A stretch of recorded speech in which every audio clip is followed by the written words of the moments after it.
Mesdames et messieurs, bonjour et merci de nous rejoindre. Nous vous avons proposé tout à l'heure l'intégralité de cette interview du chef de l'État sur ces médias français, France 24 et RFI. Nous voilà sur ce plateau de l'entretien pour en faire le décryptage, les points les plus marquants, les points qui ont marqué donc notre invité. Et il s'agit bien évidemment, comme on l'annonçait, du président de la Commission des lois de l'Assemblée nationale, l'honorable Orden Aladati. Honorable, bonjour. Bonjour, chère madame. Merci d'avoir accepté notre invitation. C'est un plaisir. Alors, merci. Donc, nous allons démarrer par, bien évidemment, l'appréciation générale de cet entretien du chef de l'État. Vous l'avez suivi comme tout Béninois depuis vendredi. Ça passe en bloc sur les chaînes de télévision, de radio. Quels sont ces points ou ce point qui vous ont ou vous a marqué, par exemple? Merci. Vous savez que le chef de l'État lui-même n'est pas souvent devant la presse et les médias, que ce soit au Bénin et à l'international. Pendant 5 ans, il a préféré agir sur le terrain et je pense que nous avons vu les résultats et nous sommes en train de découvrir les résultats. Donc le fait déjà qu'il ait fait cet exercice-là, c'est ce que je retiens d'abord. Parce que les insinuations, les biais, les déformations de la réalité, j'allais dire même les intoxications, il fallait quand même des voix autorisées ou une voix autorisée pour venir quand même essayer de mettre fin à un peu tout cela, aux interprétations. Voilà. Donc, que de cette voie autorisée, le processus ou les réformes soient expliquées aux Béninois et au monde entier, je pense que ça a été beaucoup plus audible que ce que nous sommes évertués à dire et à redire depuis longtemps. Donc, les explications qu'il a eu à donner sur les motivations, sur les objectifs et les résultats attendus donc des réformes, c'est le premier grand point que je retiens donc de cet entretien qu'il a eu. Après, c'est un peu ce que je dis, c'est des réponses réelles et vraies qu'il donne face aux suppositions, face aux insinuations et même aux intoxications alimentées parfois, malheureusement, par les mêmes personnes qu'il avait en face de lui.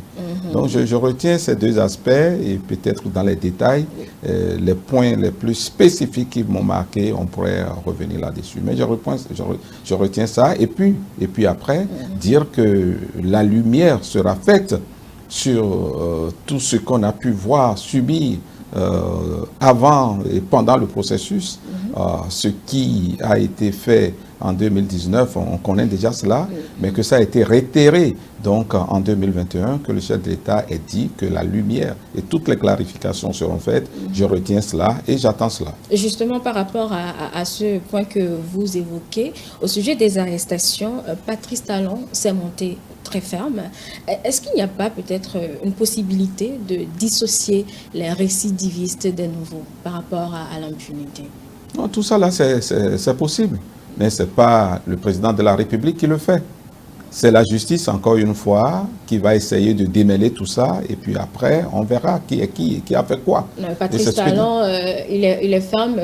Il n'envisage pas la grâce présidentielle, par exemple. Oui, ben c'est ça. C'est son pouvoir souverain, la grâce présidentielle. En tout cas, moi, je ne plaiderai pas pour ça personnellement. Donc, le président de la République, parce que vous voyez, il y a une loi d'amnistie qu'on a votée.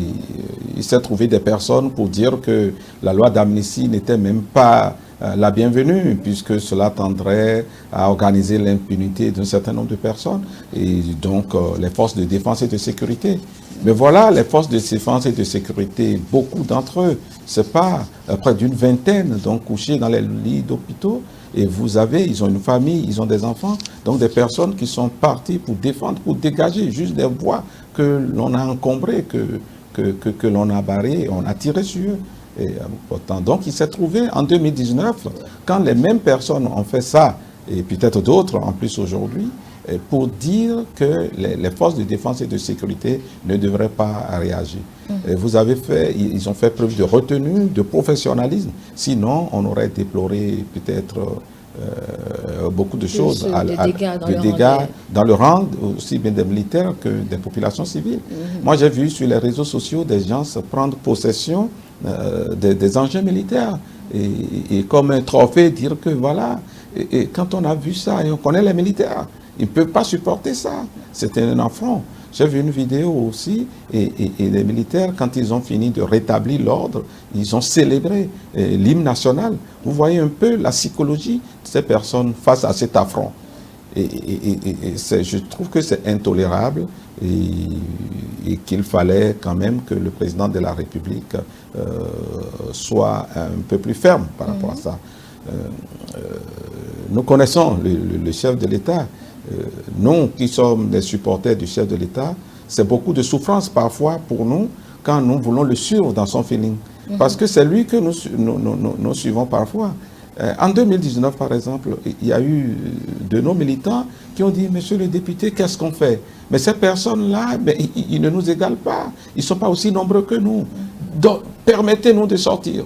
Ce n'est pas possible, nous ne pouvons plus accepter ça. Et nous avons dit non. C'est de notre République qu'il est question. C'est de notre nation. C'est de la cohésion du pays. Nous n'allons pas en rajouter. Quand vous êtes au pouvoir, vous faites beaucoup de sacrifices. Énormément de sacrifices. Mais je pense que toute chose a ses limites et il faut savoir raison garder. Nos amis, nos frères qui ont été dans cette position de résistance, ils ont dit, d'accord, pas d'opposition. Vous avez vu, vous-même, vous voyez la nuance des mots qui sont utilisés. Ils ont dit résistance, c'est pas, ils n'ont pas dit opposition. Donc quand des gens se mettent au travers de la République, et puis à l'international, partout, on les traite d'opposants, je pense qu'il y a des réagissements nécessaires à faire.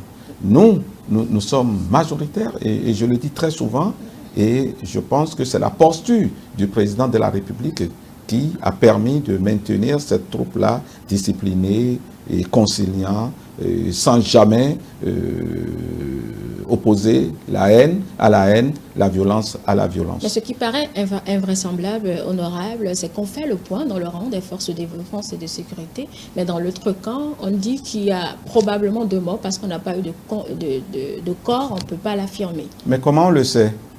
Moi, je suis ici à Cotonou, je ne suis pas au front. C'est comme si vous me demandez, mais combien de morts il y a eu? Je pourrais voir donc dans les rangs des forces de défense et de sécurité, parce que c'est un corps organisé, discipliné, donc des gens vont au front, ils vont faire le point, ils vont faire le bilan. Mais quand il s'agit dans des populations et qu'on clame qu'il y a eu des morts et qu'on n'a pas vu sur les réseaux, on n'a pas vu dans les reportages, et que des parents de personnes ne sont pas présentés pour dire, ben voilà, j'ai mon parent au champ qu'on est venu buter sans autre forme de procédure. Et on n'a pas ça. Vous l'avez dit, nous sommes à Cotonou, on ne sait pas s'il y a eu l'intention de cacher peut-être les personnes décédées dans l'autre camp. Mais qui va le faire? Mais si vous avez un parent qui est sorti, qui n'est pas revenu, vous le dites au moins à la télé, au commissariat. Mais les forces de sécurité et de défense n'ont pas reçu ça, à mon entendement, je ne sais pas. Donc c'est de ça qu'il est question. On ne peut pas spéculer sur ces questions. Et si vous avez quelqu'un qui n'est pas revenu à la maison, que vous cachez, ça veut dire qu'il y a un problème, je crois. Donc on ne peut pas accuser le pouvoir public de ne pas dire la vérité sur ce qu'ils ne savent pas. Il faut le savoir. Absolument. 2 jours seulement à peine, ces précisions du chef de l'État par rapport aux interpellations sur lesquelles on va certainement revenir. Le procureur de la Criette fait une déclaration et parle de 70 000 cartouches de calibre 12 qui ont été interceptées, les mêmes balles qui ont servi à attaquer nos forces de défense et de sécurité. Est-ce que ce n'est pas un peu trop irréaliste? Comment? Moi, j'ai vu d'abord des images sur les réseaux sociaux et puis j'ai vu le procureur. Alors les réseaux sociaux, oui, on voit, on fait un peu attention, mais quand le procureur vient le dire, ça devient sérieux. Et vous avez vu des images et on a donné des numéros, des immatriculations de véhicules. Je crois qu'on a parlé d'un véhicule rouge, j'ai gardé ces choses-là. On a parlé d'un bus de transport. Mais ces choses-là, c'est factuel, ça peut être vérifié, ça. Mais pour on peut un pas faire incident de dont montage. personne n'a entendu parler avant la sortie du procureur. Mais pas avant. Mais si, moi j'ai vu des images circuler sur les réseaux sociaux. Les gens s'en parlaient, qu'il y a eu un accident, il y aurait eu des munitions découvertes. Oui, ça a bruité ça là avant que le procureur ne vienne confirmer cela. Peut-être avec votre profil, vous avez accès à certaines informations. Non, pas du tout. Moi, j'ai vu ça au marché public comme ça, hein, sur les forats, dans les discussions et dans les interpellations de nos concitoyens. Et puis après, je n'étais pas au lieu de la conférence de presse ou bien du point de presse du procureur. C'est à travers les réseaux, à travers les amis qui envoient que vous découvrez ces choses-là. À l'heure des réseaux sociaux, il y a beaucoup d'informations que nous avons. Simplement que nous faisons attention pour voir ce qui est vrai par rapport à l'ivraie. Et puis après, quand vous êtes une autorité, vous faites attention à ce que vous voyez de cette affaire. Vous cherchez à voir, à comprendre aussi. Donc selon vous, ce n'est pas fait exprès pour juste confirmer ce que le chef de l'État disait quand il parlait, par exemple, de coups fomentés pour mais vous êtes déstabiliser. Mais vous êtes journaliste, c'est à vous de nous dire que c'est exprès ou pas. Faites une investigation et venez nous démontrer demain que cela, c'est totalement faux. Que vous êtes allé à Bantay, je crois. Il a porté devant la justice, donc on va attendre l'issue pour... Non, ce n'est pas l'affaire portée devant la justice. Dites que le procureur n'a pas raison par rapport à ce fait. Parce qu'il s'agit de ça. On n'est pas dans le fond de l'affaire. Ce que vous dites là, comme question, ça veut dire que, et puis je vais appeler les mots, que ce serait un montage, ce que le procureur serait venu dire. Oui, je ne l'ai pas dit expressément ainsi. Je pose juste une question. Moi je dis, d'accord, mais vous êtes journaliste, faites de l'investigation. Venez nous dire et que ce n'est pas vrai, qu'il n'y a pas eu un tel accident, que ces véhicules-là n'existent pas. Et puis voilà, donc on ne va pas spéculer. Ce genre de choses, on les lit sur les réseaux sociaux. Nous avons beaucoup de spéculation. Surtout de la part de ceux qui ont utilisé ces méthodes-là comme système de gouvernement, au fait. Il ne viendrait pas dans la tête du président de la République, et vous l'avez vu depuis 5 ans, de céder à ce genre de montage grotesque. Mais malheureusement, nous en avons eu par le passé ce genre de choses. Ce genre de montage où à main nue, on peut toucher des choses très dangereuses. Et puis, on a connu ce genre de montage. Et donc, quand on a été artisan de ce genre de choses, ou bien qu'on a côtoyé ce genre de montage grotesque, il peut arriver, donc, dans son esprit à soi, de croire que les autres en sont capables. Nous n'avons pas... C'est trop gros pour être même... envisagé, à mon avis. Ce sont les réformes honorables qui nous ont conduit à ces situations compliquées. Le chef de l'État l'a rappelé même durant son entretien. Cela me rappelle par exemple ces propos de l'universitaire Victor Tokpano qui confie à nos confrères il y a toujours des intentions politiques derrière une réforme politique. Est-ce que cela ne justifie peut-être pas déjà le procès qui est fait à la mouvance? Il a dit des intentions politiques, il n'a pas dit des intentions politiciennes et bassement intéressées. Les intentions politiques sont des intentions nobles. Quand vous prenez un texte, c'est parfois pour régler des problèmes politiques. Quand on réforme le système partisan, c'est pour essayer de réparer les biais de notre système partisan, de notre système démocratique. C'est hautement politique. Donc quand on dit intention politique, il ne s'agit pas d'intentions bassement intéressées. C'est au nom de la République et du plus grand nombre qu'on peut être appelé à mener des réformes politiques. Et tout dépend de chance qu'on donne à cette intention. Exactement. Donc après, la question c'est de savoir si l'analyse du contenu, des objectifs, des résultats envisagés pour ces réformes sont des questions qui tiennent par rapport à la cité, au plus grand nombre et à la postérité. C'est les questions les plus intéressantes. D'accord. Aujourd'hui, ce qui m'enchante, nous avons eu l'occasion de faire le cycle avec ces réformes-là. Nous avons eu les élections législatives, nous avons eu les élections communales, nous avons eu la présidentielle. Donc la boucle est bouclée. On peut vraiment évaluer pour voir qu'est-ce qu'on peut toucher, qu'est-ce qu'on peut ajuster et autres. Mais fondamentalement, à qui profitent ces réformes-là? Je peux comprendre certaines personnes qui au début se sont dit oui, ça va profiter au président Patrice Talon. C'est-à-dire que si c'est pour le président Patrice Talon que tout cela a pu être fait, on pourrait dire que donc c'est des réformes conjoncturelles. Mais attendons de voir si, après donc la victoire du président Patrice Talon, si ces tests-là seront fondamentalement bousculés ou pas. Mais pour le moment, ça lui sert, honorable. S'il vous plaît? Les tests lui servent. Ça sert à la République, ça sert à la cité. C'est plus à son avantage. Non, ça sert à la République, ça sert à la cité. Ce n'est pas son avantage particulier. Nous avons eu une élection présidentielle où il y a eu des candidats à qui ces tests-là ont profité. Ils étaient 3 du haut. D'accord? Que lui puisse, du fait de son action, tirer son épingle du jeu, c'est un autre débat. Mais ça sert à la République. Nous avons eu des élections transparentes, des élections régulières, des élections crédibles. Et vous avez tout suivi. Et la grande nouveauté dans cette dernière élection, peut-être qu'on reviendra là-dessus, c'est le rôle de l'argent. Voilà, les réformes sont en train de passer par là. Parce que ça fait partie de nos plaies, des choses qu'il faut corriger. Et le chef de l'État l'a dit. Ces choses, c'est des choses essentielles qui sont en train de s'opérer devant nous, qu'on ne réalise pas. Ça se fait aujourd'hui, là et maintenant.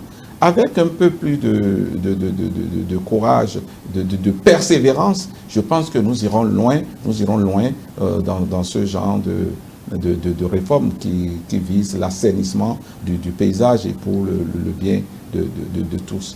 Donc, ce n'est pas des réformes pour le président Patrice Talon, c'est pour la cité. Et je vous dis, nous avons eu l'occasion de boucler la boucle par rapport à ça. Nous allons évaluer et peut-être qu'on va tirer les conclusions. Et moi, je tire déjà à mon niveau, en attendant que ce soit confronté à d'autres. Ce sont des réformes salutaires.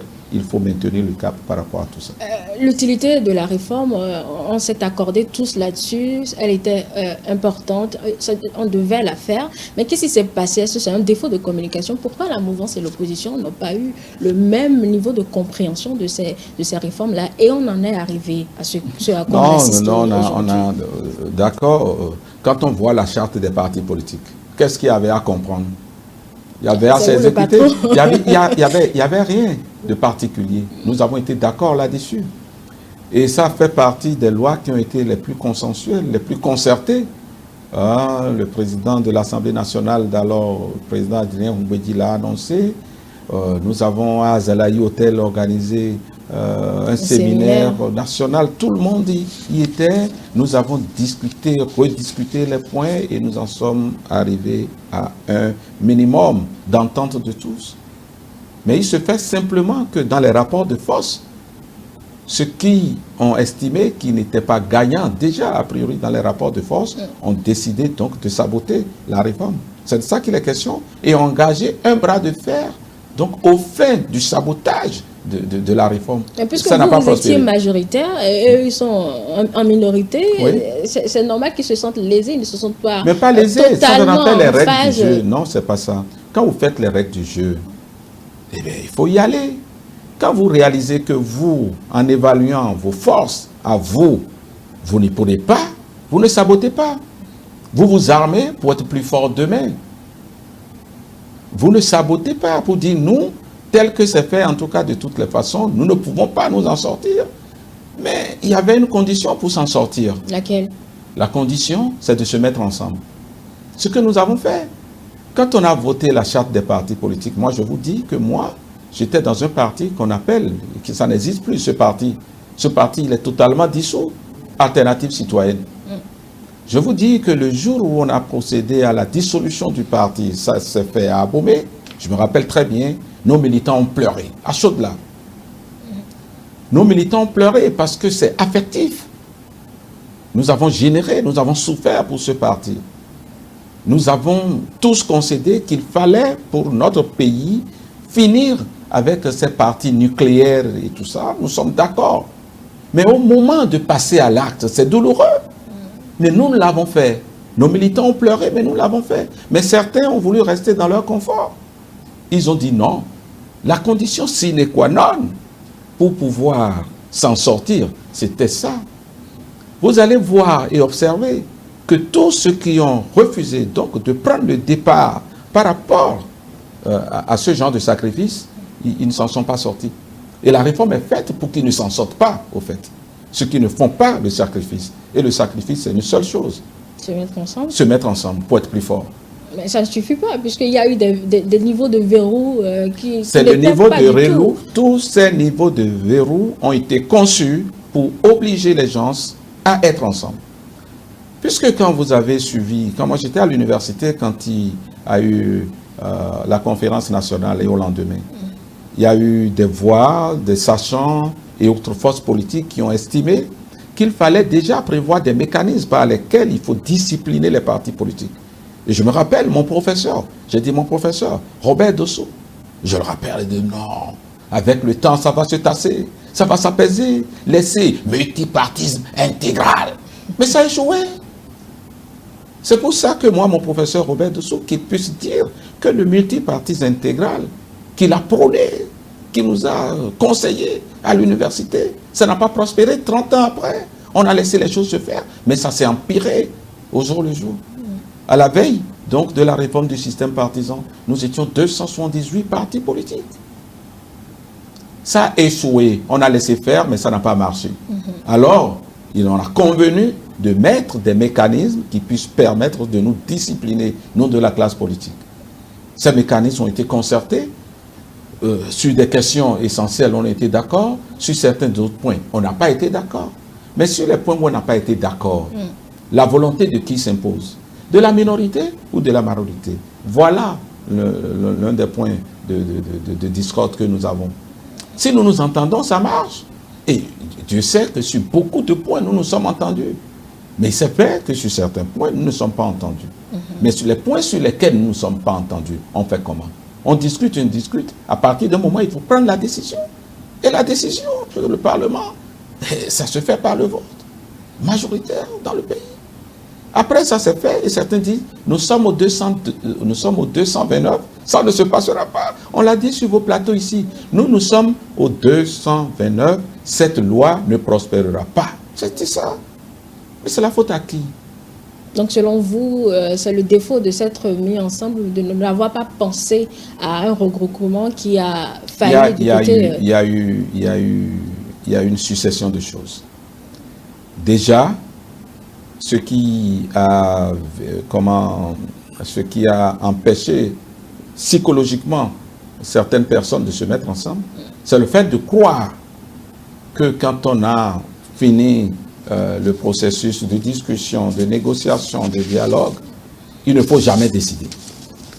Quand il a été question de décider, ça a été décidé dans un sens selon les règles de la République.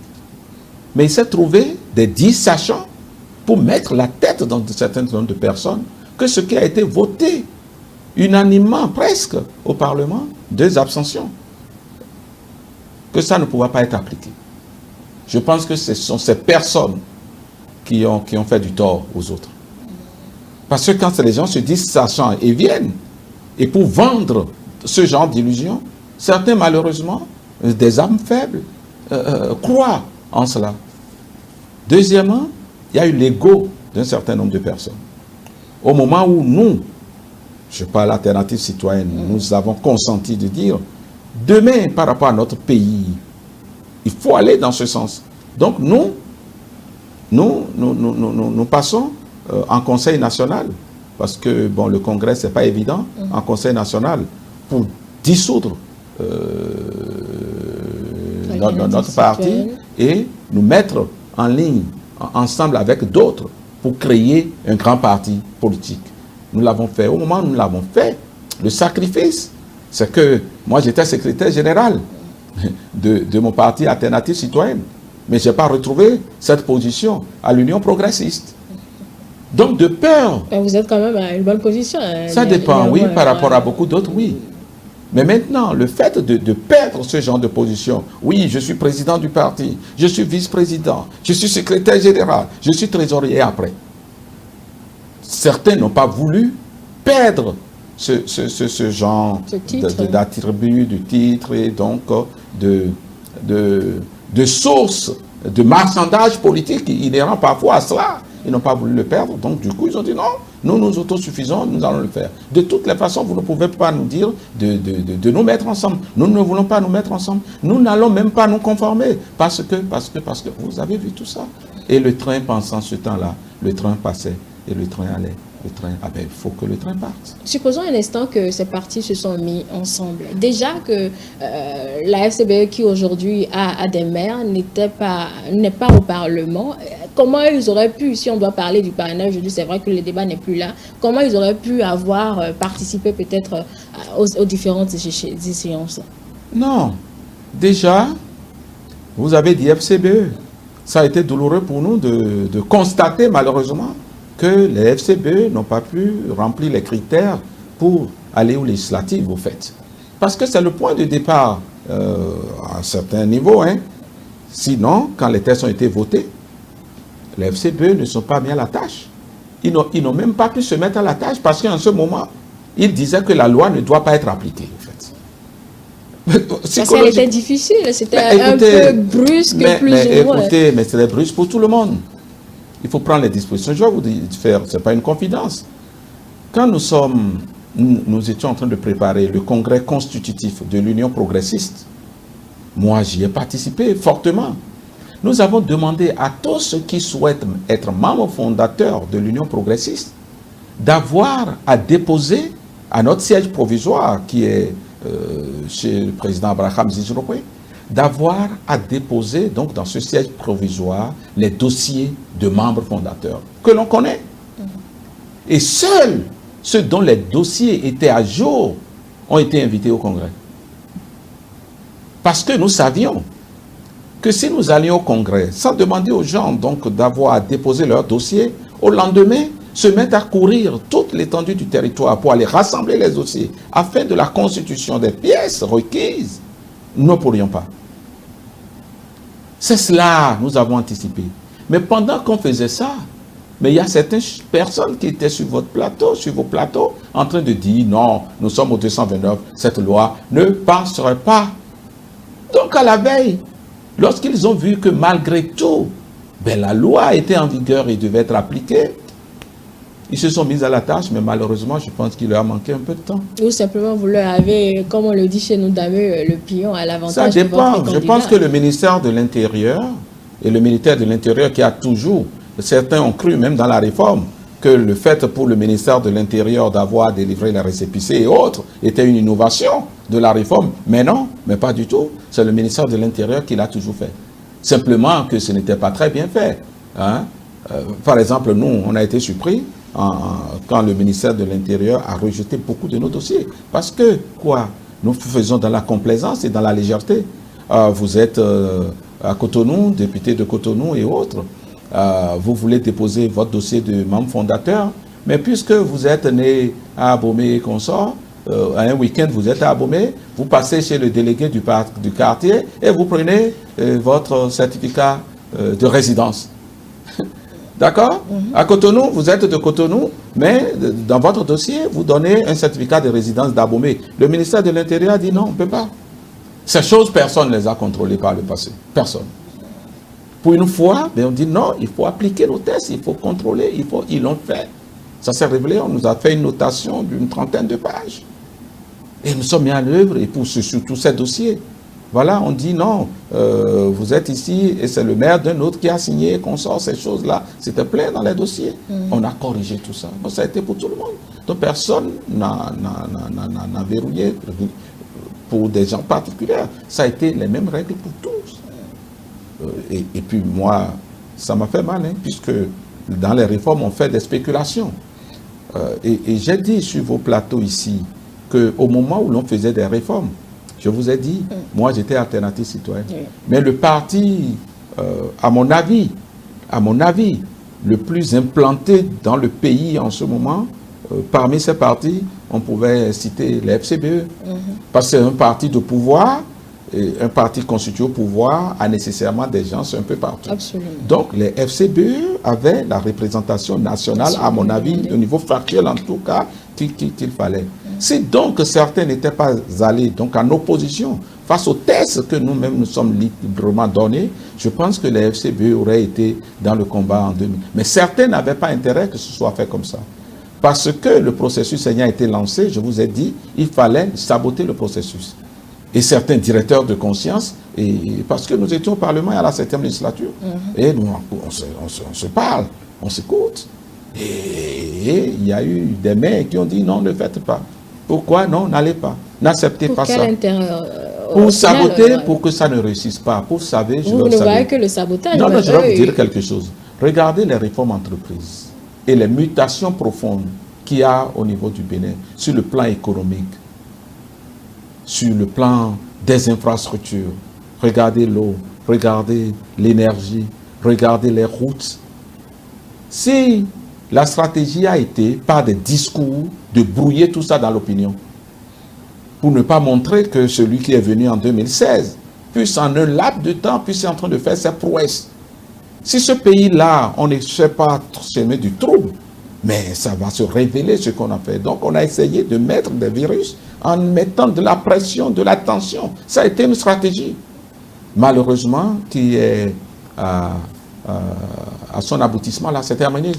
Je pense que cette récréation, et vous comprenez qu'elle est définitivement terminée, le chef de l'État l'a dit, et ça nous conforte ça. Est-ce que la stratégie, justement, n'était pas d'écarter tout parasite pour pouvoir mieux gérer?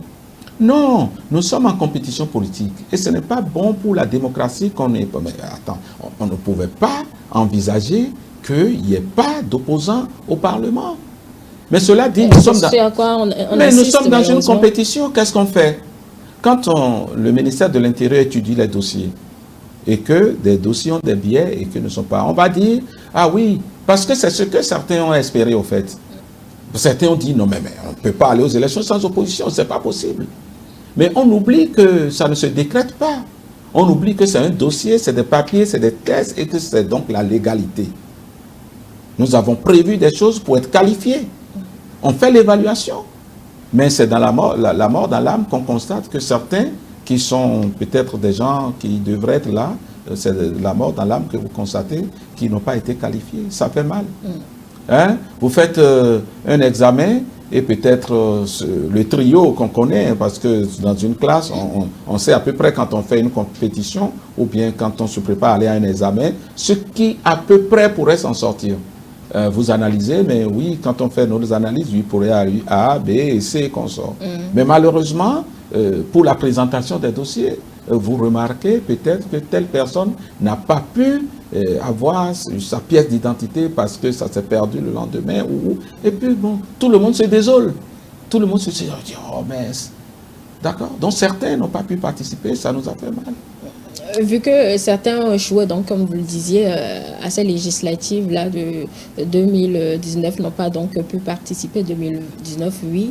Pourquoi n'avoir pas trouvé la stratégie pour les faire participer aux Mais ça a été cherché, ça a été recherché en vain.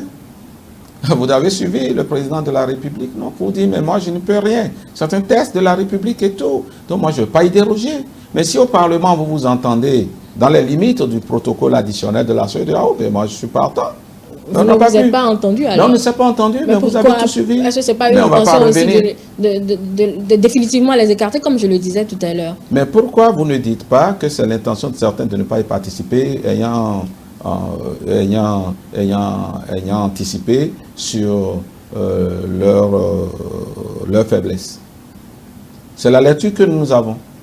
Puisque le jour où on allait s'entendre pour faire les réformes, pour changer les choses, là, il y a mis un comité, il y a des membres de l'opposition qui étaient, du côté de la mouvance, on avait, je crois, le président Edikola Olé, et je crois le président Kassa. Du côté de l'opposition, on avait le président Éric Rounete, et puis le maire actuel de Bembereke, M. Gaba. Et puis donc le comité qu'on a mis en place sous donc l'autorité du président de l'Assemblée nationale, ils se sont entendus et ils ont paraphé, ils ont signé un papier. Mais le jour où on devait voter, ils sont venus voir leur patron à Cotonou. Mais ils ne sont pas revenus. Ils ne sont pas revenus. Alors que le lendemain, les jours suivants, nous serions frappés par le protocole additionnel de la CEDEAO qui dit que 6 mois avant les élections, on ne peut plus toucher au test. Ils le savaient, ça. Ils le savaient. Nous, on a vu des gens qui ont dit, bon, espère, nous avons mis des virus pour rendre. Mais vous avez suivi, c'est sur vos plateaux. Mais pourquoi vous dites, nous, quelle faute nous avons commise, nous, en nous en nous conformant aux textes de la République. Donc, puisque malheureusement, il y a eu des violences mais attendez, il y a des les édifices publics ont été saccagés. Mais c'est la faute de qui, madame? Écoutez, en 2011, 2010-2011, moi, je n'étais pas d'accord avec la manière dont la mise en place de la LEPI, liste électorale, a été conduite. Nous l'avons fait savoir. ONG et consorts impliqués donc dans la réalisation de la LEPI, nous l'avons dit.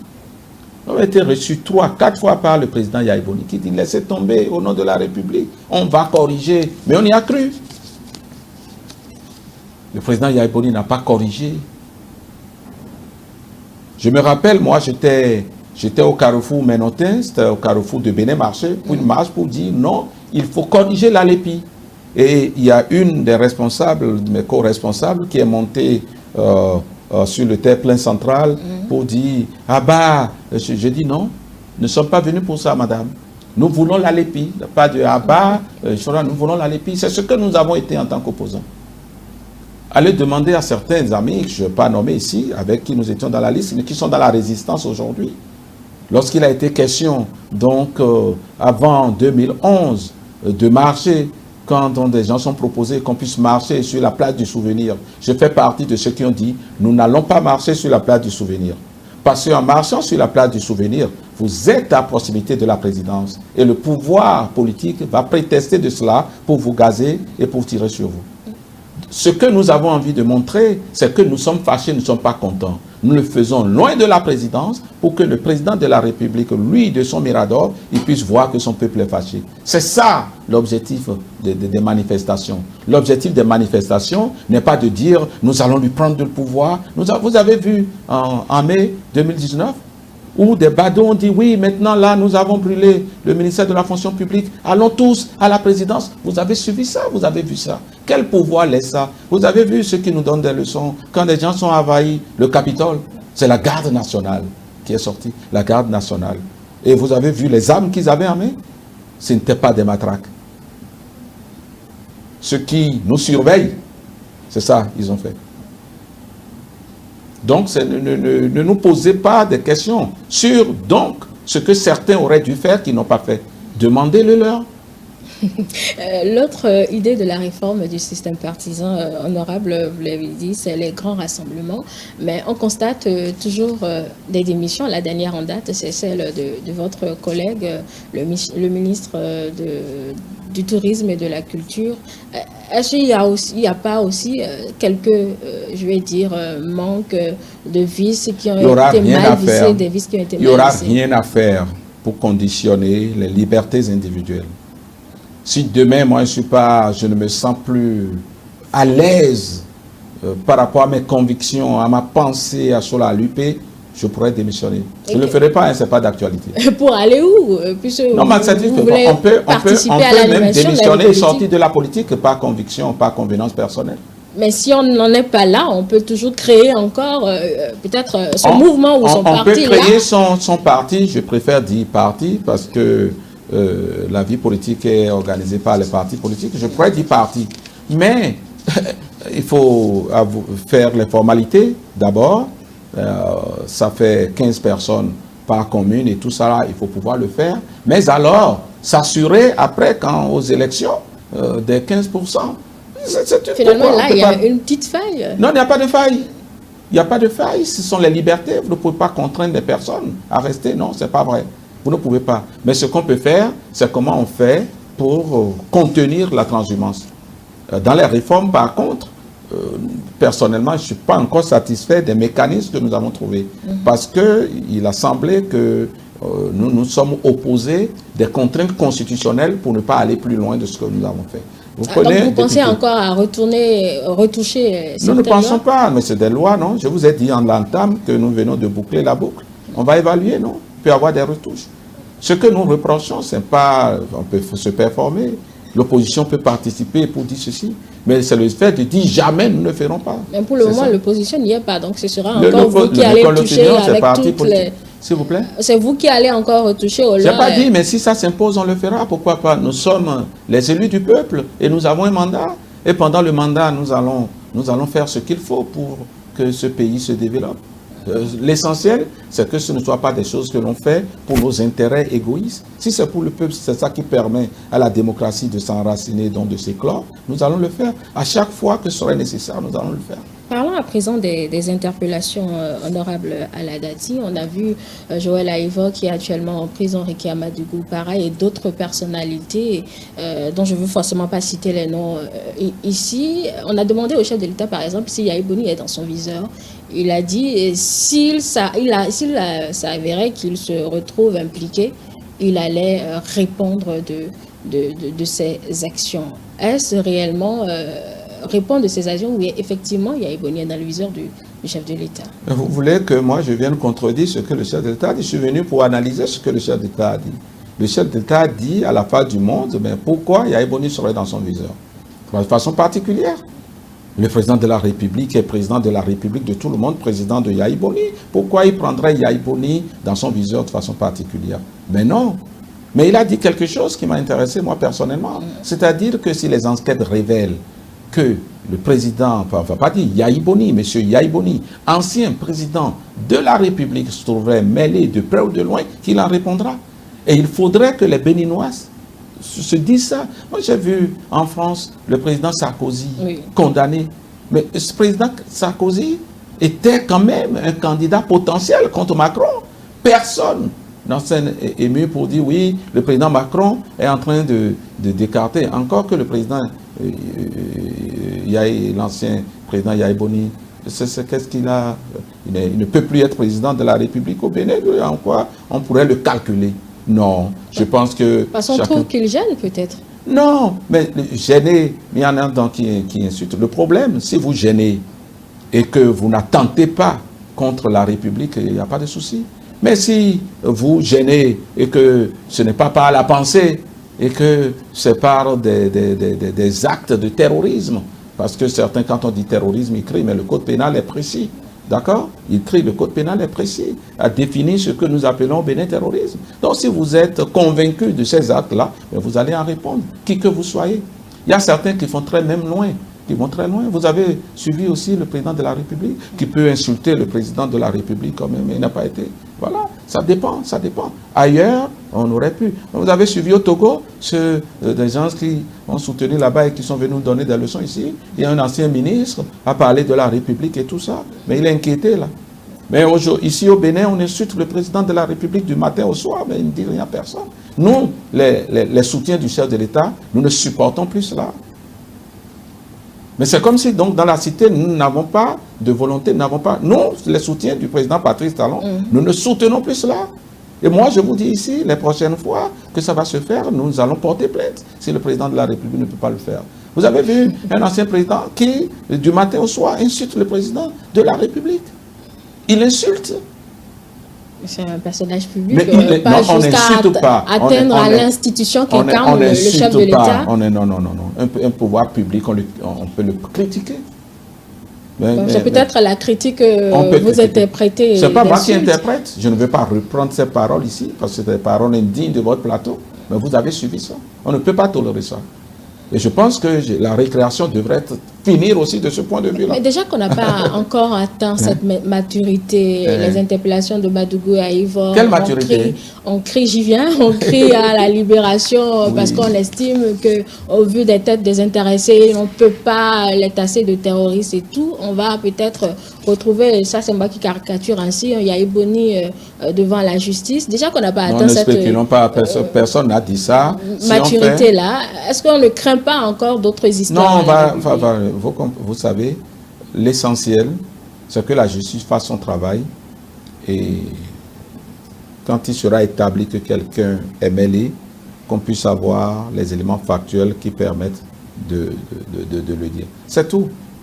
On ne va pas, parce qu'on va craindre, les narcotrafiquants, c'est difficile de les prendre, hein? Parce que les autres, ils entretiennent leur milieu, les trucs, tout ça, ça a été toujours difficile.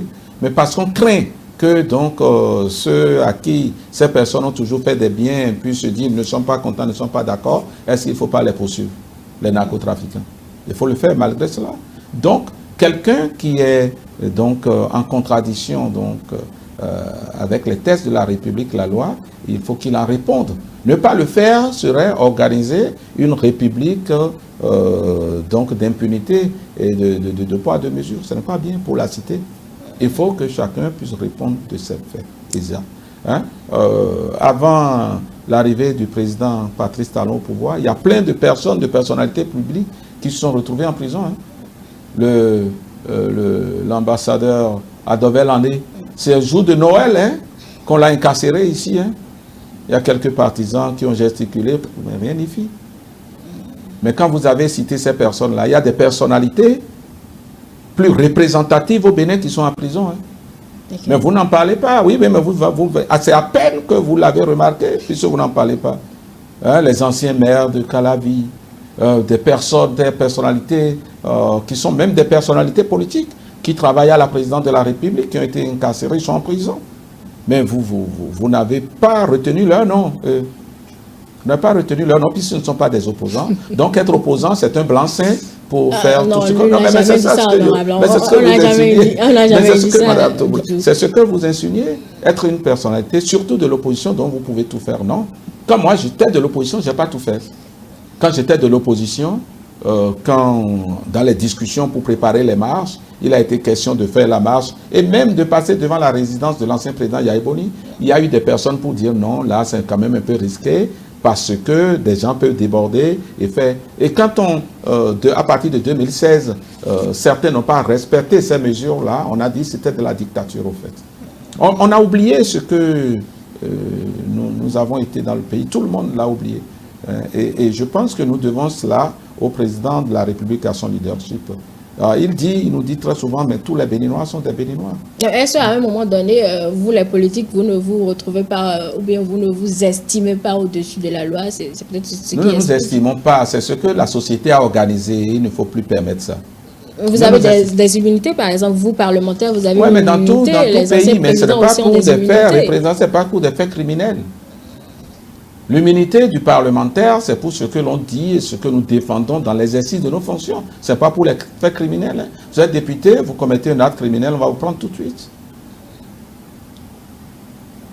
Monsieur Atao Renouho, il était député quand il a été pris, hein, parce qu'il a été mêlé dans le trafic et autres de médicaments, de faux médicaments, ce qui est interdit par nos textes. Absolument. Donc, quand vous faites un acte criminel et tout, on va vous prendre tout de suite, quoique député. Hein. Donc l'immunité ne vous met pas au-dessus de la loi. Ah non, du tout, même pas du tout. Il y a quelques privilèges aménagés par la République. Pas quelques, assez. Bon, peut-être assez, ça dépend de là où c'est tout. Il y en a des privilèges au nom de la République. Et c'est pour ça que nous devons travailler pour honorer ce peuple qui nous donne tant de privilèges. Voilà. Honorable, à présent, nous allons aborder la vie des partis politiques en général après les réformes. Là, j'ai une petite question. Est-ce que la majorité présidentielle est une ou plurielle? Plurielle. Plurielle.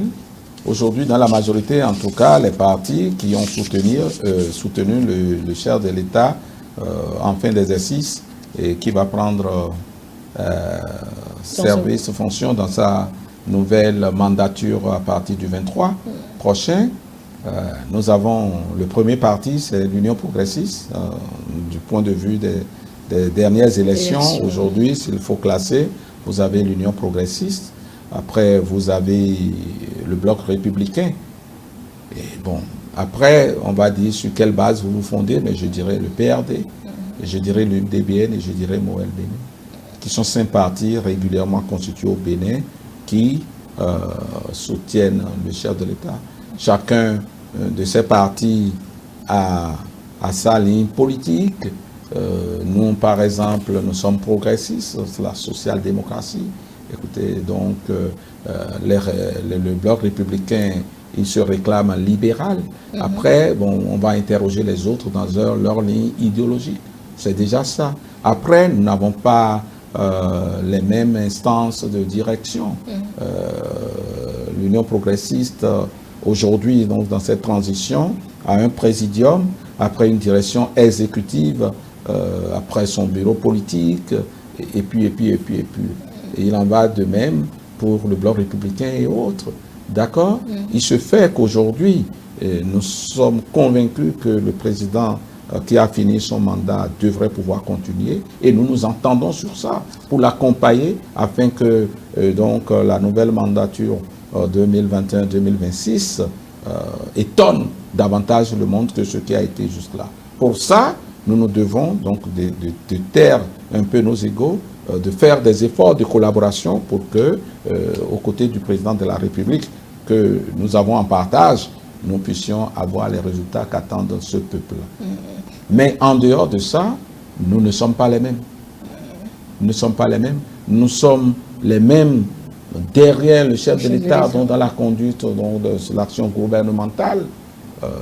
Mais en dehors de ça, nous ne sommes pas les mêmes dans nos diverses lignes idéologiques, dans notre manière donc d'agir et de faire dans le pays. Vous n'êtes pas donc les mêmes. Est-ce que vous parlez de la même voix au moins? Sur certaines questions, nous sommes tenus.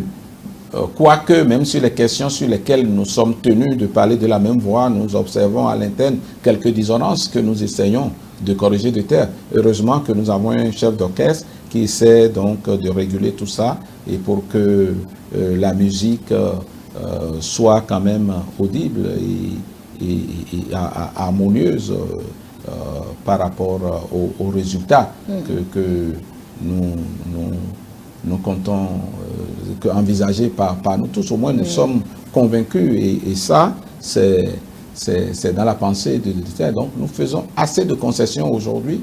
Nous essayons de nous supporter du fait de cela. Mais nous sommes différents.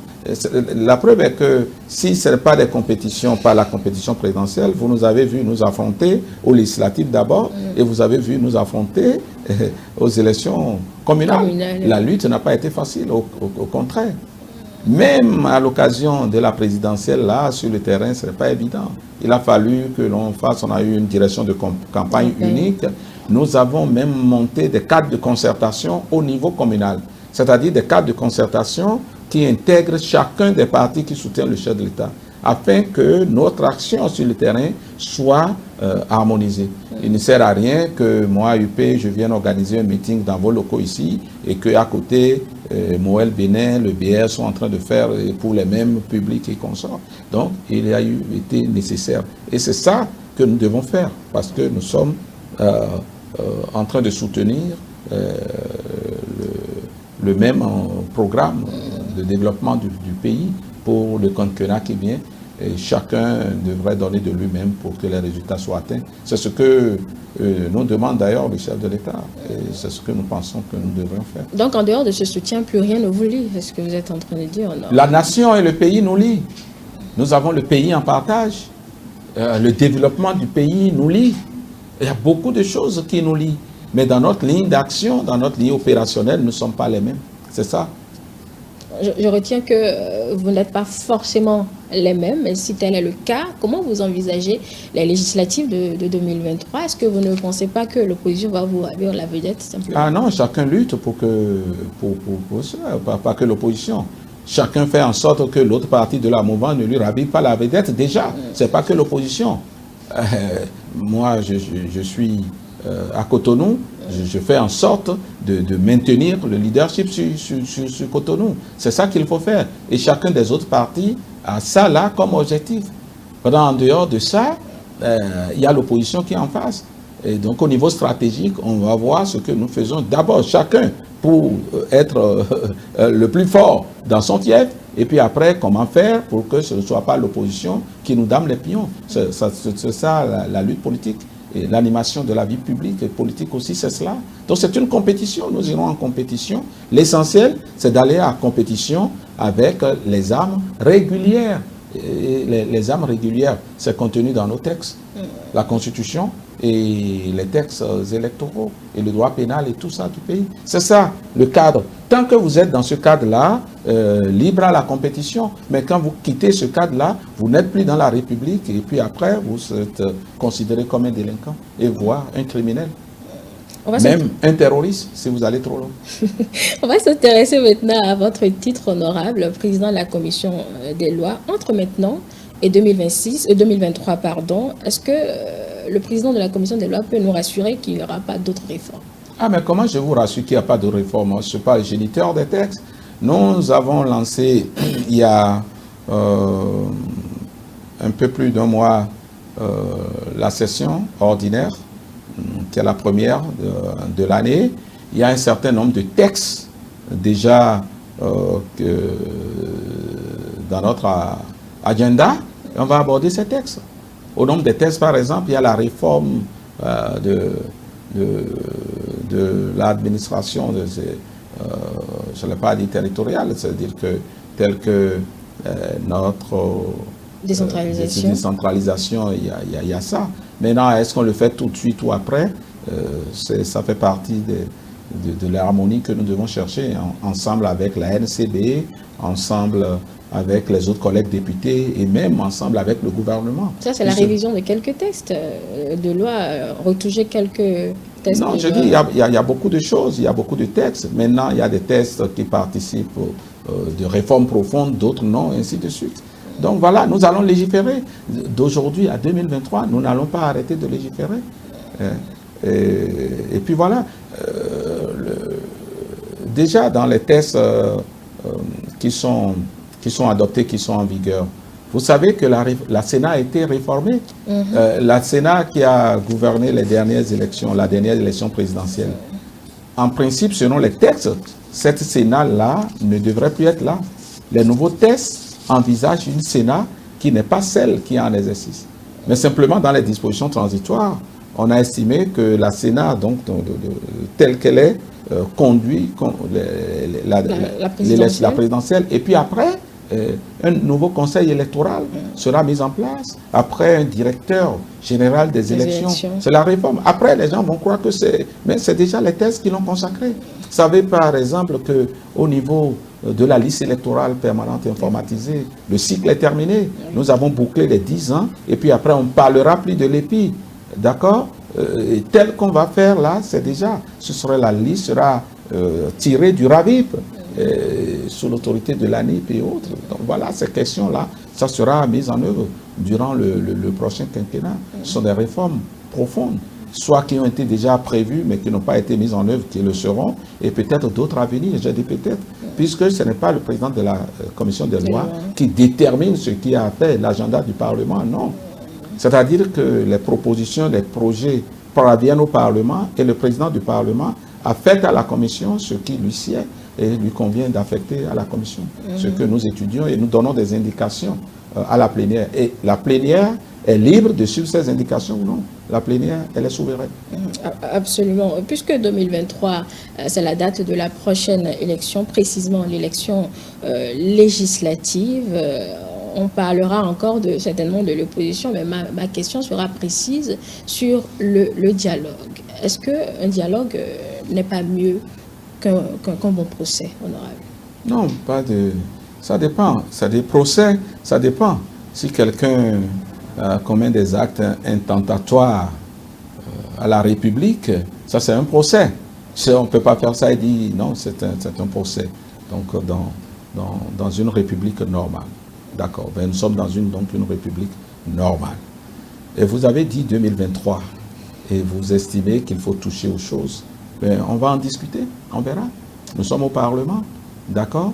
Mais moi, je pense que ma conviction, c'est qu'il faut qu'on continue avec les réformes. Ce que vous dites, un parti qui n'est pas sûr d'avoir 10%, par exemple, que ce parti ne s'arc-boute pas, que ce parti ne s'entête pas, que ce parti, donc, aille vers d'autres, que ce parti fédère, donc, son potentiel avec d'autres, pour espérer être en phase avec les textes de la République. Mais vu qu'il n'y a plus d'alliance de circonstances... Ce n'est pas des alliances, c'est la fusion, il faut fusionner. Définitive. Ah oui, définitive, c'est ce que certains... C'est-à-dire que chacun a le choix dans la vie. Vous estimez que seul, vous pouvez aller affronter les prochaines élections 2023, libre à vous. Mais alors, à la veille, ne criez pas exclusion si vous ne prospérez pas. C'est cela ce que nous comprenons.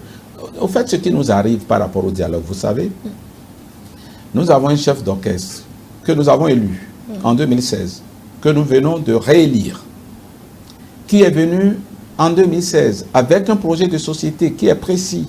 Ce projet de société a été validé par nos populations. Cette personne a un soutien fort à l'Assemblée nationale.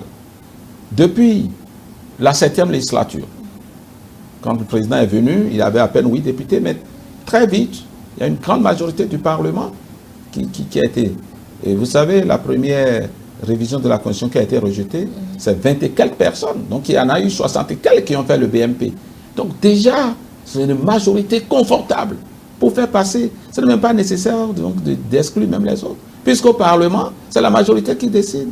Dès que le président de la République a un député de plus que l'opposition, ces lois vont passer. C'est ce que les gens ne comprennent pas. Ce n'est pas nécessaire d'exclure les autres. Donc personne n'a rien fait pour exclure d'autres. Simplement que les conditions sont dures pour tout le monde, il faut y aller. Et moi, je conseille fortement que la condition sine qua non pour prospérer, par le passé, ça sera valable pour 2023, c'est de faire en sorte d'être un parti d'envergure. Ceux qui pensent qu'à eux seuls, ils constituent un parti d'envergure, il n'y a pas de souci. Mais il faut être un parti. Il y a certains qui sont dans l'arène aujourd'hui qui n'ont même pas de parti. Ne venez pas me parler de ces personnes-là en 2023. Ce n'est pas un parti politique. D'accord? Ce n'est pas des coalitions. Donc, s'ils ne se sentent pas suffisamment forts, ils vont aller fusionner avec d'autres. Certains qui ne se sentent pas suffisamment forts vont venir se fondre à l'UP, par exemple. S'ils ne choisissent pas, ils peuvent se fondre à d'autres, ils peuvent se fondre entre eux pour essayer d'être forts. La compétition aura lieu, elle sera très bien, elle sera forte en ce moment-là. Nous voulons ça. Après, les plus forts vont se représenter. Puisque ce qui est attendu, avec les critères de 10%, vous savez, on ne peut pas avoir plus de 9 partis politiques à peu près au Parlement, c'est très clair. C'est pas évident aussi, hein, puisque on ne peut pas avoir plus de 9, mais l'idéal, c'est qu'on ait 3, 4 partis au plus au Parlement. Est-ce qu'on aura même 3? Ça, c'est mais si les autres ne sont pas forts et que l'UP rafle tout, l'UP gouvernera. L'UP sera au Parlement. C'est ça la réforme. Je ne crois pas que ce sera ainsi, parce que aucun parti n'est suffisamment fort aujourd'hui pour tout rafler. Ce que je propose, surtout pour les partis de l'opposition, c'est de faire en sorte d'être ensemble pour peser, pour qu'on ne continue pas de dire les mêmes choses. Ce n'est pas le dialogue qui réglera ce problème particulier. Par rapport à ça, si vous dites dialogue, c'est que vous espérez que nous remettions en cause ces acquis. C'est à vous de vous entendre. Non, pas de nous entendre. Nous qui soutenons... que les deux camps soient satisfaits. Regardez, non. Nous qui soutenons l'action du chef de l'État aujourd'hui, nous pensons, nous sommes convaincus que ce n'est pas pour nous que nous travaillons, que ces réformes sont nécessaires pour le pays. D'accord? Ce que vous nous dites, c'est qu'il faut aller s'asseoir pour dire on ne fait plus ça. Vous voyez, ce que je vous disais, c'est quoi? Nous sommes majoritaires, avec le président de la République qui dit allons vers le nord. La petite minorité qui est dans la même barque que nous dit non, vous n'irez pas au nord. Il faut qu'on prenne cap pour le sud. Qu'est-ce qu'on fait? Le même navire ne peut pas aller à la fois au nord et au sud. Le cap est déterminé par qui? Le cap est déterminé par le président légitimement élu et sa majorité. Le dialogue devient possible dès lors où vous, minoritaires, vous dites d'accord, nous ne sommes pas trop contents, mais puisque c'est vous qui avez la barque en main, allons vers le Cap Nord. Si nous nous entendons sur ça, même si vous n'êtes pas trop contents, en ce moment, le dialogue devient possible. Vous pourrez dire au chef de navire, vous filez trop. Plutôt de mettre 90, pourquoi vous ne ferez pas 80 pour le confort de tout le monde? Je suis sûr que le capitaine de bord ne sera pas aveugle et sourd par rapport à ce genre de revendication. Donc quand les gens disent dialogue, qu'est-ce qu'ils y mettent? Ils veulent venir dire que pendant que les autres sont majoritaires, ils vont leur imposer le cap à suivre. C'est ça qui n'est pas possible en démocratie. Il faut que nos concitoyens comprennent une fois pour toutes et pour de bon ce qui nous divise. Il y a une minorité qui a perdu le pouvoir déjà en 2016 qui dit que c'est sa volonté qui doit s'imposer. Et ne disent pas que nous voulons discuter le contenu et les modalités. Ils disent non, si vous ne faites pas ceci, ça n'aura pas lieu. Ce n'est pas possible. Et si ça n'a pas lieu, ce n'est pas que l'on sensibilise les populations pour faire le rapport de force populaire. Non, on recrute des badauds, on arme des chasseurs pour tirer sur la République. Cette méthode, fort heureusement pour la cité et la République, n'a pas prospéré. Nous sommes en train de faire les décomptes. Et des individus impliqués vont en répondre. Mais au-delà de ça, la République continue. Des partis existent. Ceux qui ont dit qu'ils ne vont pas se conformer, heureusement, ils se sont conformés. Qu'ils consolident leur base. Et si, au niveau de l'opposition, ça reste émietté, fractionné, les critères de 10% demeurent. Après, le dialogue, c'est le président de la République l'a dit dans son discours, c'est continu, c'est permanent. Dans la cité ici, il faut parler. C'est le fait de se parler, le dialogue. Absolument. Voilà. Honorable, nous n'avons plus beaucoup de temps. Oui. Pourtant, j'ai encore d'autres questions, mais on va conclure peut-être sur cette dernière question. Quels sont selon vous les enjeux de ce second quinquennat? C'est les enjeux du développement. Plus d'efficacité. Le chef de l'État a assaini le milieu, soit sur le milieu politique, soit le milieu financier, soit le milieu des affaires, le milieu économique. Et puis les résultats sont en train d'être perceptibles et sont en train de constater. Il faut, quand les populations sont sorties pour dire le président, vous n'allez pas arrêter en si bon chemin, c'était déjà pour ça. C'est pour consolider ce qui est en train d'être fait. Du point de vue institutionnel, les mécanismes, il faut les consolider, mais du point de vue donc, de ce qui est factuel, matériel et que tout le monde voit, qu'il faut aller plus loin. Nous n'avons pas fini de régler la question de l'eau, même si les objectifs que le gouvernement se fixe sont beaucoup plus rapprochés que ce que la communauté internationale donne comme indication générale, mais il faut continuer et atteindre ce résultat. En matière d'énergie, nous n'avons pas encore notre pleine capacité. Il faut atteindre et dépasser notre autonomie en matière énergétique. Alors, au niveau des routes, au niveau des infrastructures, que ce soit marchandes et tout ça, là, il y a du boulot.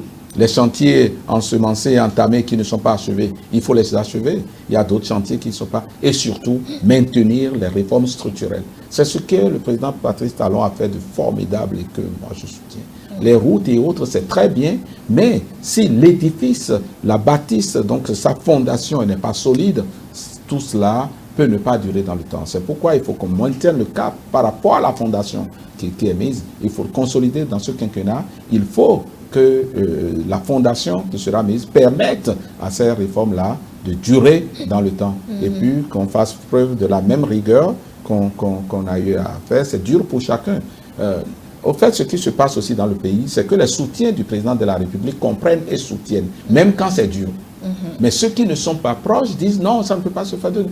C'est déjà les proches du président Patrice Talon qui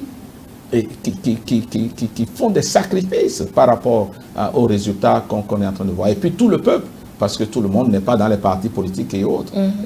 Quand on a dit il ne faut pas casser, mais comment on aurait pu faire les belles routes du 7e arrondissement quand les trottoirs n'ont pas été dégagés? Peut-être on peut voir la manière et qu'on sort, mais c'est ce genre de choses qu'il faut voir. Le chef de l'État a dit qu'il est prêt pour améliorer les choses donc, dans leur mise en œuvre et tout. C'est déjà bien. Et voilà. On va partir, oui, on va partir sur cette réponse. Est-ce que l'Union progressiste pense déjà à 2026 ou bien comme il se suit déjà, ce sera la carte talon? Non, sur la carte talon, le président de la République vous a dit, non, quand on lui a demandé plusieurs fois, il vous l'a dit. Est-ce que notre constitution le permet, ce que vous dites là? Nous n'allons pas tenir des propos anticonstitutionnels ici. Notre constitution dit que c'est 2 mandats. Et c'est la constitution en vigueur du Bénin dit nul de sa vie ne peut faire plus de 2 mandats. On ne va pas commencer avec ces supputations. La carte donc, talon, nous sommes donc dans l'action de 2021-2026 pour consolider les acquis avec comme capitaine de bord le président Patrice Talon. Naturellement, en tant que plus grand parti du Bénin, dans notre tête, on se dit, mais ça ne peut pas nous dominer parce que ce qui est urgent pour tout le monde maintenant, c'est l'action qui vient. Si déjà 5 ans avant 2026, on commence dans cette supputation, nous n'allons pas travailler ensemble.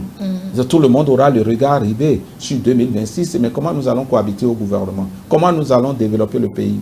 Tout ce que je vous ai dit comme enjeu, en ayant le regard visé sur 2026, on ne peut pas y arriver. Ça reste au frais dans le subconscient de chacun. Et nous travaillons pour la République, convaincus que ce sont nos résultats qui vont nous permettre d'avoir les orientations pour 2026. Nous sommes patients par rapport à ça. Mesdames et messieurs, vous l'avez compris, nous sommes au terme de cet entretien. Merci beaucoup. Merci, c'est moi qui vous remercie. Je rappelle que vous êtes le président de la commission des lois de l'Assemblée nationale. C'est tout pour l'entretien de ce dimanche. On va se retrouver juste après pour le débriefing avec l'équipe avant la suite des différents programmes de la journée. À tout à l'heure donc.